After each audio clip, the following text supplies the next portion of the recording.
Hello मेरे भाई बहन, तो क्या हाल चाल है।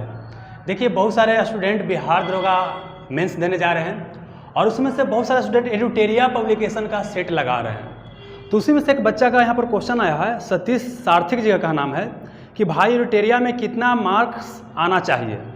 और फिर कहते हैं कि जिससे भी सुनते हैं सभी कहता है कि 80 प्लस मार्क्स आ रहा है। यही सुनकर डर लगता है क्योंकि हमारा 75 ही आ रहा है। एसी कैटेगरी से हैं, रिजल्ट होने की क्या संभावना है। तो देखिए, एडुटेरिया के बारे में कितना नंबर आना चाहिए, उसको जवाब देने से पहले कुछ सवाल का यहाँ पर जवाब ढूंढना हम लोग को जरूरी होगा। समझते हैं पहले क्या। देखिए, एडुटेरिया या कोई भी सेट की बात करते हैं। देखिए, जो सेट होता है, हम सेट लगाते क्यों हैं। सेट जो होता है हम मुख्य रूप से 3 उद्देश्य से लगाते हैं। पहला हमारा उद्देश्य क्या होता है कि एक प्रैक्टिस हो जाए, और जब यहाँ प्रैक्टिस कर लीजिएगा तो एक्चुअल एग्जाम में आप जाइएगा तो आपको ज़्यादा मुश्किल होने वाला नहीं है। साथ ही क्या है कि यहाँ से आपको टाइम मैनेजमेंट पता चलता है कि दिए गए समय में हम बना पा रहे हैं कि नहीं। कई बार स्टूडेंट का अक्सर समस्या यही रहता है कि क्वेश्चंस आ रहा था लेकिन हम बना नहीं पाए क्योंकि हम टाइम मैनेज नहीं कर पाए। कुछ बच्चा का नाम क्या होता है, हम गोला नहीं भर पाए, सब टिक लगाए हुए थे क्वेश्चन में। तो यहाँ पर यह आपका हो जाता है। अब प्लस क्या कि मोटा मोटी एक लेवल पता चल जाता है। और एक चीज़ मान लीजिए कि देखिए, जो एक्चुअल एग्जाम देने जाइएगा वहाँ का क्वेश्चन थोड़ा सा डिफरेंट ही मिलेगा सेट की अपेक्षा। अब देखिए, जो भी प्रैक्टिस सेट बनाते हैं वहाँ पर एक पैटर्न को फॉलो करते हैं वो लोग। जैसे मान लेते हैं कि हम भी प्रैक्टिस सेट बनाते हैं बिहार दरोगा के लिए, तो हम भी पैटर्न को फॉलो करते हैं। एडुटेरिया वाले बना रहे हैं, प्लेटफॉर्म वाले बना रहे हैं, या दूसरे पब्लिकेशन का बना रहे हैं, तो भी एक पैटर्न को फॉलो करते हैं। इस पैटर्न में क्या होता है, कोई अपने ईजी लेवल के लिए जाना जाता है। मतलब किसी प्रैक्टिस सेट में क्या मिलेगा कि आपको ईजी लेवल, कोई पब्लिकेशन में, कोई पब्लिकेशन क्या है कि मॉडरेट लेवल को फॉलो करता है, और कोई क्या होता है कि बहुत ही टफ लेवल को फॉलो करता है। जैसे हम लोग जब तैयारी करते थे बाबू, तो रेलवे वगैरह का एग्जाम होता था तो वहाँ बोला था कि प्लेटफॉर्म में तो 60 नंबर लिया के दिखा दे। तो एकरा में बहुत सारा क्वेश्चन ऐसा सेट करा था जरा कोई मतलब नहीं एग्जाम से, मतलब कि जानबूझकर टफ सेट किया जाता है। समझिए क्या हो। तो बाबू क्या बोले कि या तो इजी लेवल का सेट करने वाला रहेगा, या तो मॉडरेट या टफर लेवल का। मैक्सिमम जो होते हैं पब्लिकेशन वाले मॉडरेट लेवल को फॉलो करने का प्रयास करते हैं, न ज़्यादा टफ न ज़्यादा इजी। अब प्लस में क्या आता है कि 10 क्वेश्चन बिल्कुल ही टफ सेट किया जाता है, वो जानबूझकर सेट किया जाता है। क्योंकि देखिए क्या होता है बाबू, अगर आपको हम ही अगर प्रैक्टिस सेट बना रहे हैं, अगर नया क्वेश्चन नहीं मिलेगा तो आप लोग क्या बोलिएगा कि कुछ सेटवा में दम ही नहीं रहता, कुछ मिलवे नहीं करता नया।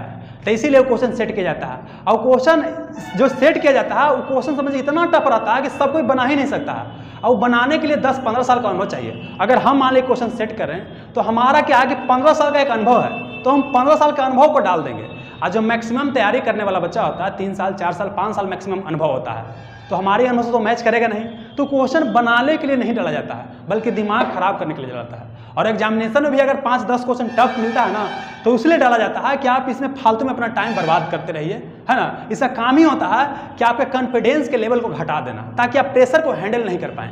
तो ये जो क्वेश्चन होता है बनाने के लिए डाला ही नहीं जाता बाबू। समझ में आ रहा है। चलिए, तो यहाँ पर मैंने आपको क्या बताया, किस पैटर्न को फॉलो किया जाता है। अच्छा, एडुटेरिया के बारे में बोला जाता है कि यह जो होता है मॉडरेट से टफर लेवल की ओर है। मान लो प्रैक्टिस सेट बनाते हैं लोग, हालांकि हम एडुटेरिया का भी सेट बनाए वगैरह नहीं है, ठीक ना, क्योंकि हम लोग के समय में सब था नहीं। अब क्या कि हमारे बच्चे कुछ लोग बनाते हैं, तो उनका क्या नाम है कि इनका क्या है कि पैटर्न जो है मॉडरेट से टफर लेवल का है। तो मैक्सिमम बच्चा का जो मार्क्स आता है 60 से 75 के बीच वेरी करते रहता है। और हमेशा ऐसा थोड़ी ना कि 75 आएगा तो 75 आएगा, वो तो डिपेंड करता है कैसा क्वेश्चन है, ठीक है। तो यहाँ 60 से 75 के बीच वेरी करता रहता है। कुछ बच्चा क्या है कि 75 प्लस भी आ जाता है ना। अब बहुत ही कम बच्चा होगा जिनका 80 प्लस मार्क्स वगैरह आएगा। और इसमें भी क्या होता है कि 2 तरह का स्टूडेंट होता है। ये क्या होगा कि फेंकेगा बहुत ज़्यादा, एग्जाम देने जाएगा बोले क्या हम तो बहुत बनाते हैं सेट एडुटेरिया का, एक में तो 80 को कोई भी सेटे में आ जाता है, तो उसको बुलाइए अपने पास में, अब बोलिए कि बेटा साथ में बैठ के बनाओ, तब समझ में आएगा क्या है। और साथ ही क्या है कि बहुत सारे सफल स्टूडेंट भी आपको मिसगाइड करते हैं बाबू, कि हम यहो कर लिए वहो कर लिए वहो कर लिए, बहुत मिसगाइड किया जाता है। तो मतलब क्या बाबू कि फेंको 2 तरह का स्टूडेंट मिलेगा। एक जो सफल स्टूडेंट वो भी फेंकते हैं। अगर मान लेते हैं बाबू कि हम एग्जाम वगैरह दिए, है ना, और हम क्या कि बहुत ही कम पढ़ाई के एग्जामिनेशन निकाल लिए। अब हम क्या किया कि आप लोग को बता रहे हैं कि हम इतने पढ़ के एग्जामिनेशन निकाल लिए है, तो लेकिन बोलता है कि इतने में नौकरी हो जाता है। हमारे साथ भी हो बता रहे हैं बाबू, देखिए क्या है कि हम एग्जामिनेशन में बता रहे हैं कि देखिए सबसे पहले हम बहुत पहले की बात, ग्रुप डी का एग्जामिनेशन हम देने गए थे, बहुत पहले की बात है, ठीक ना, ये 2011 के आसपास के साथ बात है। हम नए बिल्कुल थे बाबू, ठीक ना। और क्या है कि हम पटना बोर्ड में एग्जामिनेशन दे रहे थे। उस समय 150 नंबर का एग्जामिनेशन होता था बाबू। अब एग्जामिनेशन में जितना बच्चा से पूछे ना, एक तो सब सीनियर रहता है, देखे में लगेगा कि मोच दाढ़ी पूरा है, तो ऐसे डराइत रहिएगा, आप नया एकदम बच्चा है। जिससे पूछे वो सब बोल रहा है कि 40 प्लस, इससे कम कोई बोलिए नहीं रे बाबू। और हम कितना बनाए थे बाबू, तो हम 115 के आसपास बनाए थे बाबू। और जब बाहर निकले तो हमको 5 गो 6 गो गलती पता चल गया, घरे आते तो 10 को पता चलेगा गलती हो गया बाबू, ठीक है ना, और कुछ और पता चला गलती हो गया। तो हम बता रहे हैं बाबू कि हमको 100 के आसपास जनरली सही हुआ, ठीक ना। हमारा रिजल्ट भी हुआ, ज्वाइनिंग भी आया बाबू। अब बता रहे हैं जो भैया लोग जो बोल रहे थे कि 140 प्लस आ रहा है, उनका ना रिजल्टे हुआ ना ज्वाइनिंग की, तो बातें छोड़ दीजिए बाबू। तो ऐसा ही यहाँ पर बाबू मार्केट में फैलाया जाता है कि हमारा इतना नंबर आ रहा है। मैक्सिमम बच्चा बोलेगा क्या कि हमको 80 नंबर आ रहा है। हो सकता है कि आज सेट में 80 नंबर आ गया होगा, लेकिन सब सेट में 80 नंबर आपको नहीं आ सकता है बाबू। क्योंकि देखिए, अगर मान लेते बाबू क्या कि 100 क्वेश्चन दिया गया है आपका दरोगा वाला सेट में, तो 10 को तो टफ दिया ही जाएगा, जो आपसे बनेगा नहीं। अब 90 को में क्या कि सब में 80 लेके चले जाइएगा, कुछ तो आपको गलती हो जाएगा, ओवर कॉन्फिडेंस, कुछ पढ़ने में गलती हो जाएगा। तो ये जनरली आता नहीं है बाबू। अगर आ रहा है तो बहुत अच्छा बात है, लेकिन जिसको आ रहा है ना, जो आपको कॉन्फिडेंस को मतलब गिराने का प्रयास कर रहा है ना, उसको बोलिए कि आओ साथ में मार के देखिए लो, ठीक है ना बाबू। और सब एग्जामिनेशन में ऐसा ही बता रहे हैं, सब जगह ऐसा ही किया जाता है, बच्चा वगैरह फेंकते रहता है। तो देखिए बाबू, क्या आप बता रहे हैं कि अगर आपको इस लेवल का नंबर आ रहा है ना, तो आपको हरवाने की आवश्यकता नहीं है। एग्जामिनेशन में जनरली क्या होता है, रियल जो एग्जाम होता है, हमने जहाँ तक अनुभव किया बाबू 15 साल में, कि यहाँ जितना भी सेट बनाते हैं उससे समानता क्या होता है, वहाँ पर आसान क्वेश्चन ही पूछा जाता है। अब 5-10 क्वेश्चन अगर पूछेगा टफ ना, तो सबके लिए टफ रहता है, वो बनेगा ही नहीं बाबू, वो आपका मास्टर से नहीं बनेगा, ठीक है। चलिए, तो बाबू क्या बोले कि देखिए यहाँ पर आपको करना क्या चाहिए। पहले तो सबके फेर में रहना नहीं चाहिए कि 80 नंबर आ रहा है, 85 नंबर आ रहा है, ठीक ना। आपको अपने ऊपर विश्वास रखना है बाबू कि हम जो तैयारी किए हैं अपने अनुसार सही किए हैं। कंपैरिजन नहीं करना, तुलना नहीं कि फलना कितना नंबर आ रहा है। आप दूसरे से आपको कंपटीशन नहीं करना, आपको खुद से कंपटीशन करना है। तो आपको अपना क्या करना चाहिए बाबू, दूसरे से तुलना ज़्यादा नहीं करना चाहिए, क्योंकि लास्ट समय में अगर ज़्यादा तुलना कीजिएगा ना, तो आपका कॉन्फिडेंस का स्तर यहाँ से यहाँ चलाएगा। और एग्जामिनेशन बाबू बता रहे हैं कि सिर्फ तैयारी या खेल नहीं है, ये शायद आपको अभी समझ में नहीं आता होगा। एग्जाम में फेल 2-4 बार करते हैं बच्चा, तब समझ में आता है। तैयारी जितना इंपॉर्टेंट है, उतना ही आपका कॉन्फिडेंस इंपॉर्टेंट है। तो लास्ट में ऐसा कोई भी एक्टिविटी मत कीजिएगा जिससे आपका कॉन्फिडेंस गिर जाए। अगर लगता है कि रोटेरिया के सेट में सबका 80 नंबर आ रहा है, आपका नहीं रहता, रोटेरिया का सेट छोड़ दीजिए बनाने के लिए।